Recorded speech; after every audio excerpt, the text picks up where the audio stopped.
Star Trek Voyager missed a key detail that would have made the entire show more believable. Star Trek Voyager tells the story of Captain Catherine Janeway, Kate Mulgrew, and her crew making the 7-year trip home from the Delta Quadrant, but the show neglects a major part of what the journey back to Earth would really be like. The Star Trek Voyager cast experiences turbulent scenarios and deadly encounters as they try to reach Earth.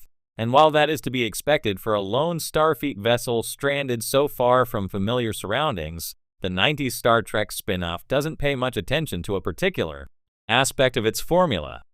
Voyager is something of an outlier among the Star Trek TV shows, as it's the only project to isolate its main ship and introduce so many new locations and alien races. The tough conditions changed the ship's crew throughout all 7 seasons of Star Trek Voyager, understandably leading to character dynamics that also transformed during their tumultuous journey.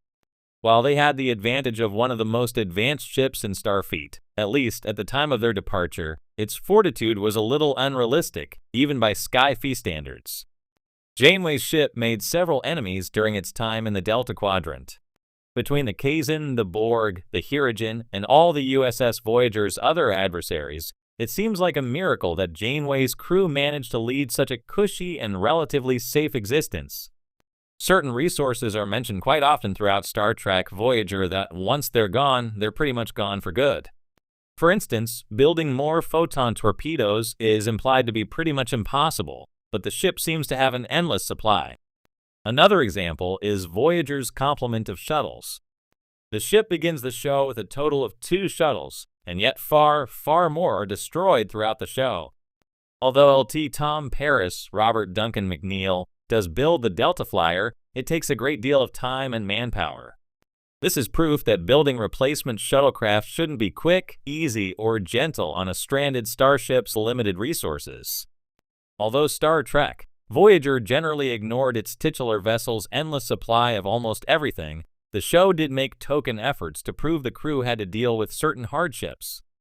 For example, the strain on the ship's replicators was implied to be too great to sustain a whole crew for the entire journey, and so Neelix, Ethan Phillips, became responsible for supplementing the crew's dietary requirements with his divisive cooking using fresh produce.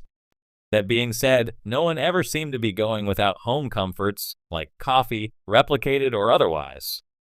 Star Trek Voyager may have turned a blind eye to the self-replenishing torpedoes and shuttles, but the show didn't completely ignore how long the ship was taking to reach Earth. It took other steps to communicate to the audience that the crew was settling in for the long haul, and even preparing for the possibility that they wouldn't live long enough to complete the decades-long trip. The most prominent example of this is Voyager becoming a generational ship, with younger crew members like Scarlett Palmer's Naomi Wildman and Mano Intiraymi's Ika starting to appear. When Star Trek Voyager first aired in 1995, it presented a refreshing twist on the Star Trek formula, a lone Federation starship stranded in the distant Delta Quadrant, 70,000 light-years from home. Over the course of its 7 seasons, Voyager offered compelling characters, daring spacefaring adventures, and a sense of isolation that set it apart from its predecessors. However, as much as it succeeded in its mission to entertain, the show missed a crucial detail that could have made its narrative more believable: the profound consequences of long-term isolation and resource scarcity on a ship stranded so far from Federation space. While Voyager is remarkable in many ways, the show's depiction of the ship's status often feels too stable, too pristine given the circumstances.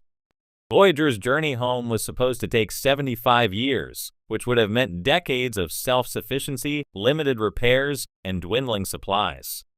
Yet for most of the series, the starship itself remains fully operational, always seeming to have just enough torpedoes, shuttlecrafts, and power to confront whatever challenges arise. The crew, too, largely maintains their emotional and psychological well-being despite years of isolation. By not fully exploring the physical and mental toll that such a long, perilous journey would inevitably take, Voyager missed the chance to delve into more realistic storytelling about survival in space. The resource problem from the very first episode, Voyager establishes that its journey home will be fraught with challenges due to the distance from Federation resources. Stranded in uncharted space, far from the nearest starbase or supply depot, Voyager is theoretically on its own. However, one of the biggest inconsistencies in the show is its approach to resources, whether it's energy, food, or equipment. In the pilot, Captain Janeway makes it clear that the ship has limited photon torpedoes, specifically 38.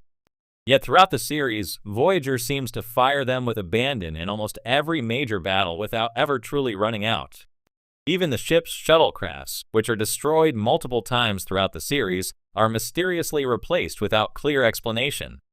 Starfleet's advanced replicator technology can account for some of this, but it's hard to believe that the ship, supposedly cut off from external resupply, wouldn't face more serious shortages. Had Voyager leaned into the tension of resource scarcity, it could have elevated the stakes considerably. Imagine if, by the middle of the series, Voyager's torpedoes truly were down to a handful, forcing the crew to choose between offensive and defensive strategies. Or if the replicators, which turn energy into matter, required strict rationing, leading to conflicts over how to allocate food and supplies. Such scenarios would have added depth to the narrative, showcasing the ship's vulnerability and the crew's resourcefulness. The emotional toll of isolation beyond the physical limitations, Voyager often skims over the psychological effects of being cut off from home for years on end. While there are occasional episodes that address the crew's feelings of isolation and homesickness, such as the powerful episode 1, where 7 of 9 experiences extreme loneliness when the crew is forced to hibernate, these themes are not explored as consistently as they could have been. Starfleet officers are highly trained, but Voyager's crew spends 7 years in an unknown part of space with no certainty of rescue, surviving encounters with hostile alien species, dangerous spatial phenomena, and constant brushes with death. This kind of prolonged, high-stress environment would almost certainly take a toll on even the most disciplined individuals. However, the crew largely remains upbeat, efficient, and cohesive, with little sign of the fractures that long-term isolation and stress might cause. In reality, a ship stranded for years would likely face more significant interpersonal conflicts, frayed tempers, and moments of despair. Episodes that focused more on how the crew coped with these challenges, such as long-term mental health struggles, the evolution of relationships under extreme conditions, or even mutinous behavior, could have grounded the show in a deeper realism.